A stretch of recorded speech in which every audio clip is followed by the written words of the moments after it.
Habari yako mtazamaji wa VOP TV. Leo tupo katika soko la Jumbi kuangazia hali halisi ya wafanya biashara katika soko hili. Ikoje haswa katika soko hili? Utakuwa nami mtangazaji wako Hadija Ali wa VOP TV. Nakusihi kuwa nami mwanzo hadi mwisho wa kipindi hichi.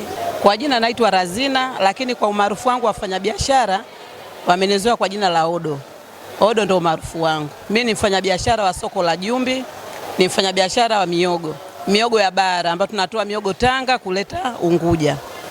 Kuhusu changamoto tunazopitia wafanyabiashara hususan wa miogo, changamoto kubwa ni bandari ya Mkokotoni. Bandari ya Mkokotoni imekuwa ni changamoto kubwa. Tumepeleka malalamiko yetu, tumefika mpaka kwa mkurugenzi. Mkurugenzi ameshindwa kutatua kero zetu. Miogo yetu inatoswa pasipo na sababu na vyombo vya Mkokotoni. Tushapeleka maoni yao sana, ikiwa mimi kama ndio mwenyekiti wa kitengo cha miogo.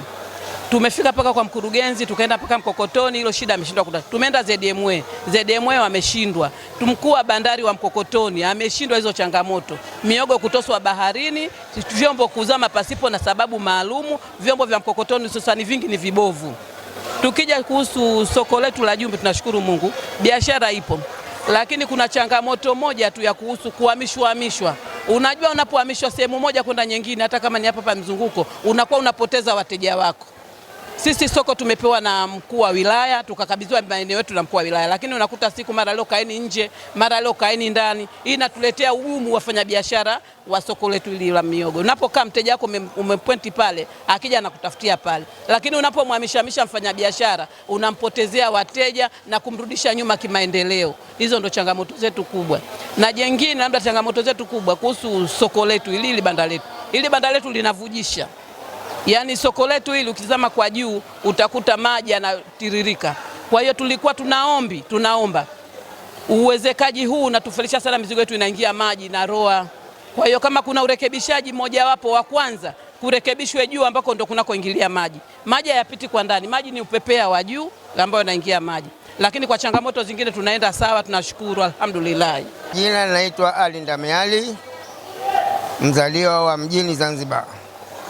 Kiukweli ni mfanya biashara wa soko la Jumbi, na kiukweli pia tunalishukuru soko letu la Jumbi pamoja na rais wetu wa Jamhuri ya Muungano wa Tanzania pamoja na rais wetu wa Zanzibar. Wamejitahidi kututekelezea biashara zetu ndani ya soko letu. Tunachokiomba, tumejipanga wenyewe kutafuta wateja. Kwa hivyo soko lolote litafute wateja wake, sio kuvamia wateja wa soko jingine, kwa sababu sasa tuna usumbufu kwa kwamba soko letu wamehamishwa watu wa miwa na wamehamishwa watu wa ndizi, na wakati tuliazilisha wenyewe na tumewatafuta wenyewe. Kwa hivyo tunaomba kwa kila soko lijitegemee mipango yake kutafuta wateja wake. Na suala jingine tunaliomba utaratibu wa uhamishwaji, kila mara tutolewe nje, mara tuseleshwe ndani. Ina maana hatuna utendaji, tunahisi kama tunanyanyaswa, hatuna uhaki inaofanyika ndani ya soko. Halafu tunaomba tufyagie wenyewe ndani ya soko afanya biashara. Kwa je, wale walioajiriwa kufanya kazi ya safisha sokoni wana madhumuni gani na wana kazi gani? Sijaona mimi soko kama kusafisha wale wanaofanya biashara wenyewe. Tunapangiwa watu wanaosafisha soko letu na utaratibu wetu wote. Kwa hivyo tunachokiomba, soko letu tunaliheshimu na tumelikubali pamoja na uongozi wetu wote na tumelitii amri. Kwa hivyo tunachokiomba, tufanye biashara kwa utaratibu na uvumilivu. Mimi naitwa Jamila Abdallah Suleiman, ni mfanyabiashara wa soko la Jumbi ambaye ni mfanyabiashara wa soko la biashara ya matunda. Kwa hivi sasa changamoto tunazozipitia, changamoto ya kwanza ni hii ya kwanza ya kuondolewa kwa mnada, kitu ambacho kwa sisi biashara yetu inatupa ugumu kutoka kufuata mnada pahala ulipo mpaka kufikia hapa, ni masafa yanakuwa marefu, usumbufu unakuwa mkubwa. Hiyo ndo changamoto ambayo mimi ninaiona mpaka hivi sasa, ila vitu vingine naona bado vinakwenda vizuri. Kina mama ambao wako nyumbani ninawashauri wajishughulishe na wao waweze kupata 200-300 ili kusaidiana na familia kuweza kuongeza kipato. Hicho ndo ninachowashauri. Hali ya biashara imekuwa ngumu kupita kiasi. Ngumu kwa maana ngumu kwa sababu hata wateja, naweza nikakwambia kiasi fulani wateja kama wamesaparatika hivi, imekuwa biashara ina ugumu kwa kiasi fulani. Tofauti na mwanzo tulivyokuwa tukifanya, ambapo tulikuwa tushakaa na tunafanya kazi zetu tumeshatulia. kwamba hapa tunasema alhamdulillah, sisi tunaomba dua tu kwa kiongozi wetu kwa tulichofanya, na tulisema hatudai kitu. Lakini kwa hivi sasa kidogo changamoto, baada ya kuwa kumekuja mambo haya, changamoto imekuwa kubwa. Fanya nini? Wateja wamekuwa hawapo. Kwa siku unajikuta pengine labda umeuza 200,000, 300,000, lakini sasa hivi unaweza ukakaa kutwa nzima ukajikuta labda umeuza 60,000, 40,000. Kwa ufupi, wateja wamekuwa hawapo. Ya kufanya biashara irudi kama zamani, masoko yaachwe huru, kila mmoja awe na uhuru wa kwamba mimi na biashara yangu hii nimepaona hapa pa kuuza na patanipa maslahi auze, na mwingine amepaona hapa mimi ndo nitauza nitapata maslahi auze, kwamba kila mmoja awe huru kwenye kule kuuza kile kitu chake. Naitwa Hussein Rajabu Osmani, mfanya biashara wa soko la Jumbi. Biashara ninayofanya ni ndizi. Sawa, nanunua ndizi kutoka kwa wakulima, alafu na mimi nauza hapa Jumbi. Palikuwa soko la mnada liliekwa, lakini cha kushangaza na cha ajabu kwamba sasa hivi mnada umeambiwa uhame uelekee kwa nyanya. Sasa mnada kuhama kuelekea kwa nyanya, hili tatizo kidogo, mtafahamu, kutokana kwanza shida ya usafiri, shida ya wateja. Hivi wewe kama wewe unataka muhogo uje ununue Jumbi, unataka ndizi uende kwa nyanya, utawezekana kitu kama hicho? Usumbufu. Sasa hicho kitu kinatakiwa kifikiriwe, lazima kitizamwe. Kama kwa mwaka kwenda mnada kwa nyanya, ina maana peleke vitu nusu. Kama kwenda mnada kwa nyanya, mapeleke vyote na wateja watapokuja, kwa sababu wengine watu biashara wengine ananunua hapo hapo auze hapo hapo. Sasa kama hakuna wateja, akishanunua hapo hapo atauza wapi? Anaitwa Juma Hamisi Ame, mimi ni dalali hapa sokoni kwa mazao yote kama ndizi, embe, maana kwa kifupi mazao yote ndio tunakulima kushoto, mimi ndo dalali. Kwa mujibu wa soko sasa hivi linavyokwenda, kwa hali halisi sasa, kama kuondoshwa mnada ndizi hapa, upande mwingine sasa inatukosti sana, kwa sababu mimi naweza ngaletwa ndizi na shoki na siku nyingine embe, lakini sasa kwa mimi mmoja peke yangu siwezi kujigawa kwamba nitoke hapa niende kwa nyanya. Kwa biashara nyingine nakwenda nipita, kwa hiyo kipato changu kinakuwa kinapungua. Na changamoto ilikuwa hapa kubwa, ilikuwa hapa sokoni changamoto kubwa, kwa sababu hii minada hii ya ndizi, hata sasa hivi wafanya biashara wengi sasa hivi hawaji tena huko. Wao kulima wenyewe na kila siku ndo nalalamikia maisha magumu, akienda kule ndizi anauza hapa ndizi kwa anauza shilingi 20,000, kule anataka kuuza shilingi 7,000, 8,000. Kwa hiyo peke yake inawaumiza, wanakosa kula na watoto wao.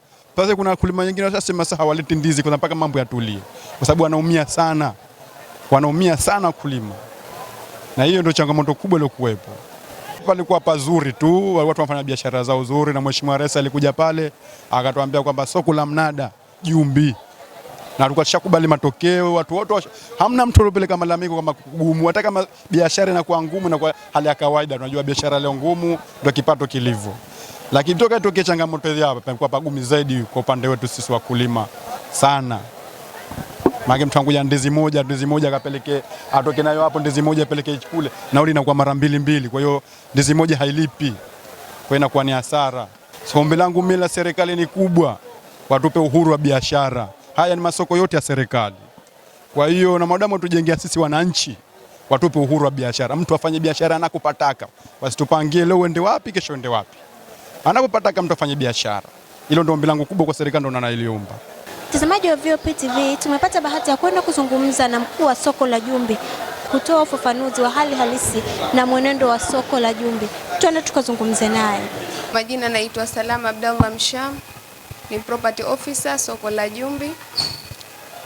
Kwa sasa hali ya biashara katika soko letu ni nzuri au tunaweza kusema ni mbaya.